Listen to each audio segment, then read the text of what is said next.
On the world stage, Benjamin Netanyahu said something unusual. It wasn't what he declared in front of the UN after being shunned by much of the international community.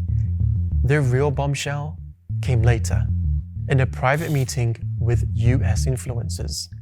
There, Netanyahu revealed Israel's next big takeover, and it had nothing to do with bombs, borders, or even annexing the West Bank. It was about this. But we have to fight with the weapons that apply to the battlefields in which we're engaged. And the most important ones are in social media. And the most important purchase that is going on right now is TikTok. TikTok, number one. Netanyahu signaled where his next ambition lies, taking control of arguably the world's most popular app, TikTok. Meanwhile, Larry Ellison, the Oracle founder and billionaire, was positioning himself at the center of the app's future. Now, the speed of it all is alarming, and it shows just how powerful these tools have become in shaping global narratives. Netanyahu understands this. Ellison does too. But what comes next isn't just about videos, reels, or even silencing Palestinian content. It's about controlling what you see, how you see it, and the policies that quietly govern the digital world around you. So how does one takeover reveal a hidden web, tying together ministers, billionaires, and strategists you never imagined working together? Well, let's find out.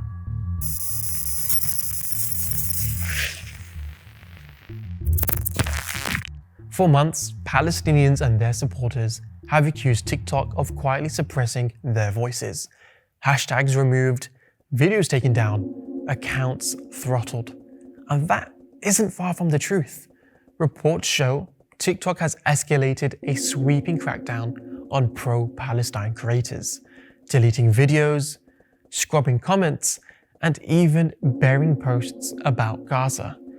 In September, the company rolled out new community guidelines that banned users from calling the IDF terrorists, with algorithms quietly taking down past posts. Users describe Free Palestine comments vanishing in real time, and entire archives of Israeli war crimes footage being taken down. Now, TikTok's censorship of Palestinian content and news on what's happening in Gaza is very real, y'all, and it's getting a little much. Now, at the center of this shift is Erica Mindel, TikTok's new hate speech policy manager. Her resume? Former IDF instructor. The task now? Policing what Palestinians are allowed to say. At the same time, content from the US and the United Kingdom is also taking on an unsettling tone, like the US government releasing a video comparing the hunt for undocumented migrants to catching Pokemon, or even a stark Instagram clip of UK Prime Minister Keir Starmer insisting he meant it on videos tackling illegal migration. It's almost as if the feed starts are resembling the futures imagined in movies, only this one is unfolding in real time. Meanwhile, influencers in the US are being enlisted to promote pro-Israel messaging. I mean, just check out these bizarre clips of influencers repackaging Israeli talking points. It's absurd. If I were Israel, I wouldn't even provide matching socks to Gaza. But here's all the aid that y'all claim doesn't exist. Now walk with me. I'm here in Gaza, and all I see is food, water, and opportunity. But instead of Hamas distributing the ramen noodles, they're eating it all, and that's why their leaders are on Ozempic. Don't you call on any of the nations of Islam to distribute the food to Palestinians? Mind you, there is petroleum right there. Energy. Gaza got the energy. Gaza got the terrorists wasting all their energy. So, if you control the story, you control the audience. And in America, that audience matters most, which is why Netanyahu is turning to Larry Ellison.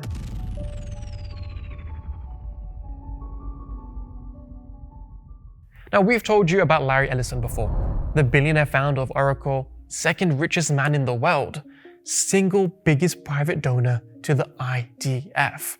Ellison's influence stretches far beyond software.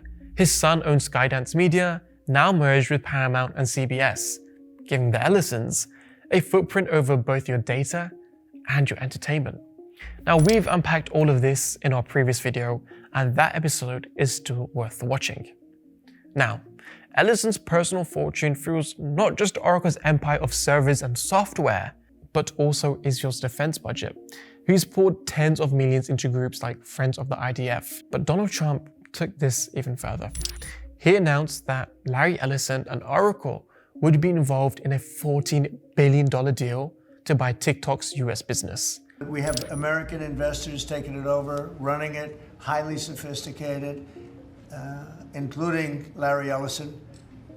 And Oracle, I guess, is going to play a very big role in terms of security, safety, and everything else. So we have very good controls. And Trump even named the lineup of billionaires he wanted at the table: Larry Ellison, Rupert Murdoch, and Michael Dell. The same Larry Ellison and Michael Dell who were named amongst the most influential Jewish billionaires by the Jerusalem Post.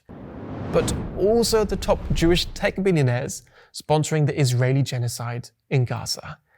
It's an extraordinary statement because it shows this isn't just a business deal, it's a political weapon.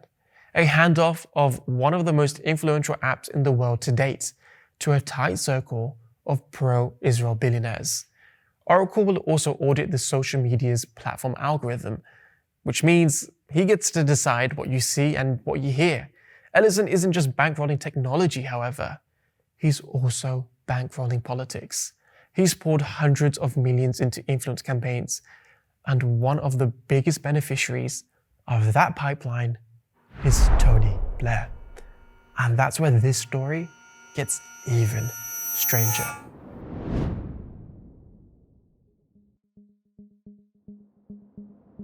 Ellison has funneled at least £250,000 into the Tony Blair Institute, an eye-watering sum for a think tank. Now, the Tony Blair Institute isn't your typical think tank. While UK policy shops scrape by only a few million a year, TBI's turnover has ballooned to £145 million, with almost 1,000 staff in over 45 countries. Now, investigative journalists at Lighthouse Report and Democracy for Sale found that TBI holds joint retreats with Oracle, pitching Larry Ellison's tech gear to developing countries under the banner of consultancy. A former UK advisor told reporters bluntly, TBI's role is to go to developing economies and sell them Larry Ellison's gear. Oracle and TBI are inseparable. Now, the Institute rejects that idea, saying donations are protected. Yet Ellison's funding has clearly boosted Blair's reach in Britain and abroad. Now, influence is one thing, but here, influence is packaged and sold through reports, frameworks, and partnerships under the banner of charity and governance. And Tony Blair himself is using that platform to stage a grand return. Tony Blair is remembered in the Middle East for one thing: Iraq. I gave the order for British forces to take part in military action in Iraq. The British Prime Minister who sold the 2003 invasion on a lie about weapons of mass destruction. A man many still call a war criminal.